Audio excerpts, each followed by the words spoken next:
Welcome to the International Film Festival and Forum 2021 edition online. Tonight, White Noise. With us tonight, Daniel Lombroso. Daniel, hello, thank you for joining us. How are you today? I'm good, thank you for having me.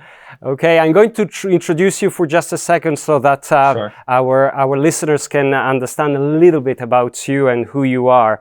So you are a film director, you are also a journalist. You have been focusing for a number of years on story of the insular, of marginal people, of underrepresented communities, including extreme rights, underrepresented communities. You live in New York City, and I could hear the sirens behind you in your back. And for 5 years, you have been producing movies for the Atlantic. You have been working on short documentaries exploring Russian espionage. I saw a beautiful short documentary on Israeli settlement movement and Muslim in the settlement communities. You have been working on far-right Christian media and many more. Tonight, we're going to talk about your latest movie, which is, by the way, produced by the Atlantic, if I'm not mistaken, which is entitled White Noise. And this is an incredible 4 years journey into the lives and trajectory of extreme right people in the US with transnational global connections. So thank you very much. And just to break the ice, why such a movie? And why did you take such a militant decision to engage yourself with this kind of documentary? So I started covering the far right as a journalist at the Atlantic way back in 2016. So Trump was a candidate among many others. And it was clear to me as a young reporter that there was a tremendous amount of energy behind candidate Trump. And it wasn't old school conservatives that you might be familiar with in the US, kind of people who were talking about tax cuts and Christianity. This was fundamentally a racist movement, an anti-Semitic movement. And a lot of young people like me were being radicalized by those ideas. So I started covering the alt-right back before the term was well known at all, in short documentaries and articles. I was the one who caught a room full of people breaking out into Nazi salutes, if you remember that viral video from 5 years ago. And, you know, it was a very important moment journalistically because it clarified that this wasn't a cool, edgy kind of conservatism. Alt-right at the time was seen almost like a pop culture movement, and really clarified this was American fascism. From there, you know, I returned to my day job, did all the different things you mentioned. When Charlottesville happened 8 months later, it was clear to us that these ideas were only growing in strength, and it demanded a feature film. I've always wanted to do one. The Atlantic always wanted to do one. So this was our chance to really take a shot at it. Were you aware back then that young people, young students like yourselves were radicalized on campus? Campuses are one, you know, I think the internet is the primary place of radicalization. YouTube and all the social media companies really incentivize the worst possible, I would say the most emotionally engaging content. Emotionally engaging can mean all sorts of things. It can mean a fun cat video. It can also mean a conspiratorial video or racism. And, you know, like I think a lot of young people are exposed to these ideas on campus, but more likely are bored, sitting at home. They click one video about something, leads them to something a little bit more hard-edged, leads them to conservatism, and eventually you end up with someone like Richard Spencer. And the more people I met around my age, you know, ultimately that was their rabbit hole, as you say, that they would start somewhere and very quickly end up with kind of fundamentalism. And that's a very, very common radicalization story that I experienced. Yeah, I just would like to know, and I will explain a little bit, there are three main personages, three main characters that you have been following for many, many, many years. And you exposed so many things about their personal lives, their contradictions, their ambiguities, but also their discourses, which can be absolutely extreme. Why did you ended up picking up these three particular individuals? And if you could tell us a little bit more about them. So there's three characters in the film. The film is what's called the follow film. So there's a lot of work on racism, really from the outside looking in. And it was my goal as a young filmmaker to really get inside the movement, to get really unprecedented access inside the movement, to create a kind of historical document of how these groups work, so that we can all look back one day and have no question about, just how extreme they were, how successful they were at mainstreaming these ideas. So it was important for me to try to get really the three most influential American or North American racists. Lauren is Canadian. So there's three characters in the film. Richard Spencer, he's kind of a white power ideologue. He's more of a cookie cutter Nazi, and he really styles himself as kind of like a 20th century fascist. So in the European context, you might be more familiar with Richard. He wears Hugo Boss and like really, loves Mussolini and takes very direct influence from European fascism. It was important to get someone who highlights the opposite side, the opportunism that's in the movement, all the people who are kind of grifters, just looking to get rich and famous. And Mike Cernovich really embodies that. He's a Twitter troll. He got famous by claiming Hillary Clinton had Parkinson's, which was a really viral, conspiratorial, crazy claim at the time, rode it to viral fame. And, I spent a lot of time with him in the film with his wife, who's Persian. And like you said, that reveals a lot of contradictions.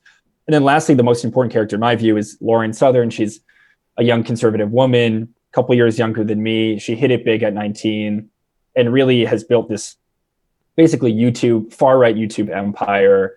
And in the film, you see her travel to Russia and to Paris. She speaks at the European Parliament.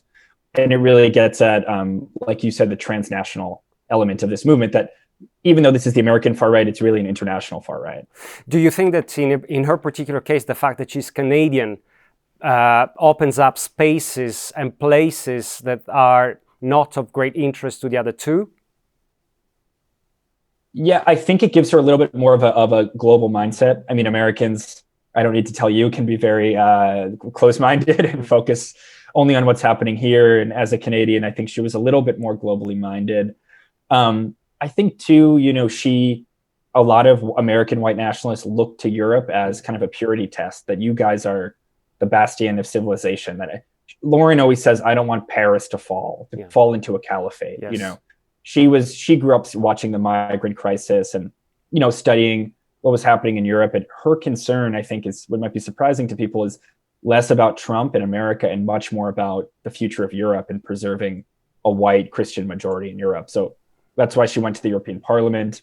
One of her first big stunts was to turn back a migrant ship in the Mediterranean Sea, the Aquarius. Yes. There's a whole movement of people who really, even though they're from North America, are much more focused on the future of a white Europe. Yeah, what is really fascinating in your film is to see precisely the way these people articulate a language, and they use and reuse a discourse which can be done in a very, very effective way. Of course, here in Europe, when we hear people talking about white genocide, this cannot be taken seriously. In the case of Southern, what I found extremely persuasive is that when she did go to Brussels, she used a language that made an impact on European MPs sitting there. And I found this particular ability, her skills, to be concerning, disturbing, and something we should examine a little bit more. I don't know if you wish to expand on this. No, it's a great point, and I'm happy to be talking to a European audience. She was treated like a head of state at the European Parliament. I mean, everyone was coming up to her. They wanted to take pictures with her. All the junior staffers loved her, wanted to be focused, be in her social media. And then in the speech, it was like a small hall, but a packed hall. Yeah. With all of the far right so-called freedom parties. And there were representatives from the Brexit party, from UKIP, but also from Front National, from all of the different, Geert Wilders party and the far right parties in Austria. All the kind of like European far right royalty was represented. And they love her. I mean, having a young, articulate, pretty American or North American girl only furthers their cause. I mean, it gives them a chance to really expand. And I think one of the surprising things is in America, Lauren Southern is actually not especially well known. Whenever I have been to Europe or have met Europeans, she's very well known. And it shows that Europeans really see a lot of promise in this young person and what she represents. I would like to ask you a couple of questions about you and your emotional journey when you shot this documentary, and for so long. I mean, living hand in hand and following for so many days in so many travels and journeys in Canada, in Russia, in Italy, in France, and elsewhere, these people. And I was particularly impressed by this shooting in the banlieue of Paris, where she was shooting her own documentary and you were filming and asking tricky questions to migrants, and then rearranging all this for her own political purposes. I would like to know more about your emotional journey with respect to this experience. Yeah, and that scene was one of the hardest to shoot emotionally, but also journalistically, because she's manipulating these desperate migrants, and it was really on me as a filmmaker to unravel that and to really show, when she goes to the European Parliament, you show that she's completely botched their experience and was using them as a political prop, basically. For me, I'm actually, you wouldn't know by my last name, but I'm Jewish. Both my grandmothers are Holocaust survivors, one from Poland and the other from Nuremberg, from Germany. One fled on the Kindertransport, which was a movement for German Jews to go to England or other countries, and the other lived the war, hiding in Poland, and she's still alive. I'm very close to her. So it was a very taxing experience, obviously, and it's kind of the hardest question to put into words. I dealt with it. I mostly work alone. I was the cameraman, the director. I shot it. I was one of the co-editors. The Atlantic supported the project fully, but there was never a ton of money. Mm-hmm. And in a way that made it easier, because when I was with them in the room, I had so much to think about, running camera, running audio, but literally all that was on my mind, I don't know if I can curse, was don't fuck up the shot. Like, just don't mess up the opportunity. And it's only now that I've, had some distance and I'm talking to people like you that I've started to decompress. And it was just an insane 4 years, and, something that one day I'll have to devote to a memoir or something to unpack, because it was filled with pretty violent experiences. If I may, what are the traces, what are the scars of this movie on you now that the movie's out and we are talking about it? I think it's, just seeing the naked racism of our society. The whole premise of the film is that we have to pay attention to this stuff. We talk a lot about structural racism or subconscious bias, and all of those things are important. But there's also naked racism all around us. There are millions of people who buy into the idea that America and Europe are white man's countries and need to stay that way. And it was just totally baffling to me how widespread this stuff is, all over the country, in wealthy cities like New York, where I live, places like San Francisco, everywhere you would least expect. And hand in hand with the racism is always a lot of anti-Semitism. There's always this notion that, of course, they hate Mexicans and Muslims, but it's Jews that are pulling the strings, from behind the scenes, which is really kind of coming from European anti-Semitism. And it's just, it can be very disheartening to see how much this stuff is still with us day to day. Okay. Now, let's move to January 2021. Your film is out. Capitol Hill happens. How do you feel? Your nightmare becomes reality? Exactly. I think, there was a notion that we could ignore this stuff, like I said. And to give you even more context, we tried to raise money for years and no one wanted to touch this film, because they said, as soon as Trump loses, all of this is going to go away.